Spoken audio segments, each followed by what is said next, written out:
ಕಳಪೆ ಕೊಟ್ಟ ಒಂದೇ ದಿನಕ್ಕೆ ಅರಮನೆಗೆ ಬಂತು ಆನೆ ಬಲ, ಗೆಲ್ಲಲೇಬೇಕು ಒಳ್ಳೆಯತನ ಅಂದರು ಫ್ಯಾನ್ಸ್. ಏನಾಯ್ತು ನೋಡ್ಕೊಂಬರೋಣ ಈ ಒಂದು ವಿಡಿಯೋವನ್ನು.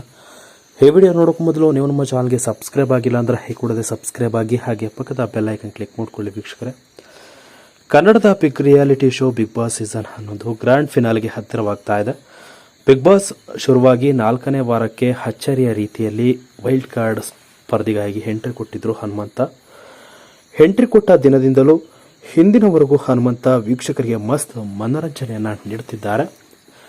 ಆದರೆ ಮೊನ್ನೆಯ ಸಂಚಿಕೆಯಲ್ಲಿ ಮನೆಮಂದಿ ಸೇರಿಕೊಂಡು ಹನುಮಂತನಿಗೆ ಕಳಪೆ ಪಟ್ಟ ಕೊಟ್ಟು ಜೈಲಿಗೆ ಕಳಿಸಿದ್ರು. ಅದೇ ಸ್ಪರ್ಧಿಗಳು ಶನಿವಾರದ ಚಿಂಚನ ಪಂಚಾಯಿತಿಯಲ್ಲಿ ಹನುಮಂತನಿಗೆ ಸ್ಟಾರ್ಗಳನ್ನು ಕೊಟ್ಟಿದ್ದಾರೆ. ಜೊತೆಗೆ ಹನುಮಂತ ಬಂದಾಗ ಹೇಗಿದ್ದನೋ ಈಗಲೂ ಹಾಗೆ ಇದ್ದಾನೆ ಅಂತ ಹೊಗಳಿ ಸ್ಟಾರ್ ಪಟ್ಟಕ್ಕೆ ಕರೆದುಕೊಂಡು ಹೋಗಿದ್ದಾರೆ. ಅಲ್ಲದೆ ಶನಿವಾರದ ಎಪಿಸೋಡ್ನಲ್ಲಿ ಕಿಚ್ಚ ಸುದೀಪ್ ಅವರು ಗೆಲ್ಲಲೇಬೇಕು ಒಳ್ಳೆಯತನ ಅಂತ ಒಂದು ಲೈನ್ ಹೇಳಿದ್ರು. ಅದನ್ನು ವೀಕ್ಷಕರು ಹನುಮಂತನಿಗೆ ಅರ್ಪಣೆ ಮಾಡಿದ್ದಾರೆ.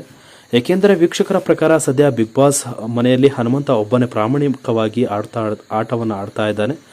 ಯಾರ ಮೇಲೆ ಡಿಪೆಂಡ್ ಆಗದೆ ತನ್ನ ಅರ್ಥ ಆಗಿದೆ ಹಾಗೆ ಆಡ್ತಿದ್ದಾನೆ. ಜೊತೆಗೆ ಎಲ್ಲರಿಗೂ ಮನರಂಜನೆ ನೀಡುತ್ತಿದ್ದಾನೆ. ಹೀಗಾಗಿ ಕೊನೆಯಲ್ಲಿ ಗೆಲ್ಲೋದೇ ಒಳ್ಳೆಯತನ ಅಂತ ಹೇಳಿದ್ದಾರೆ.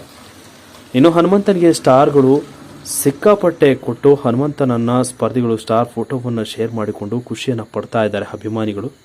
ಹನುಮಂತನ ತಾಕತ್ತು ಅಂದರೆ ಇದೇ ವೀಕ್ಷಕರೇ. ತನ್ನ ಒಳ್ಳೆಯ ಗುಣಕ್ಕೆ ಹನುಮಂತನಿಗೆ ಸಿಕ್ಕ ಜಯ ಅಂತ ಹೇಳಿದ್ರೆ ತಪ್ಪಾಗ್ಲಾರ್ದು. ಹನುಮಂತನಿಗೆ ಸುಮಾರು 8 ಸ್ಟಾರ್ಗಳು ಸಿಕ್ಕಿದ್ದು, ಹನುಮಂತನನ್ನ ಕಳಪೆ ಅಂದವರೆಲ್ಲ ಇದೀಗ ಉತ್ತಮದ ಸ್ಟಾರ್ಗಳನ್ನು ಕೊಟ್ಟಿದ್ದಾರೆ. ಸೊ ಹನುಮಂತ ಯಾವತ್ತು ವೀಕ್ ಅಲ್ಲ, ಸ್ಟ್ರಾಂಗ್ ಅನ್ನೋದನ್ನ ತೋರಿಸಿಕೊಟ್ಟಿದ್ದಾರೆ ಸ್ಪರ್ಧಿಗಳು. ಸೊ ಇದರ ಬಗ್ಗೆ ನಿಮ್ಮ ಅನಿಸಿಕೆಗಳನ್ನು ತಿಳಿಸಿ ವೀಕ್ಷಕರೇ. ಹನುಮಂತ ಬಿಗ್ ಬಾಸ್ ಮನೆಯ ವಿನ್ನರ್ ಆಗ್ತಾರಾ ಎಂಬುದನ್ನು ಈ ಕೂಡಲೇ ಕಮೆಂಟ್ ಮಾಡಿ ತಿಳಿಸಿ. ಹಾಗೆ ಬಿಗ್ ಬಾಸ್ ಫಿನಾಲೆಗೆ 5 ಜನ ಟಾಪ್ 5 ಕಂಟೆಸ್ಟೆಂಟ್ ಯಾರು ಬರ್ತಾರೆ ಎಂಬುದನ್ನು ತಿಳಿಸಿ ಅಂತ ಹೇಳ್ತಾ ವಿಡಿಯೋ ಮುಗಿಸ್ತಾ ಇದ್ದೀನಿ. Thank you.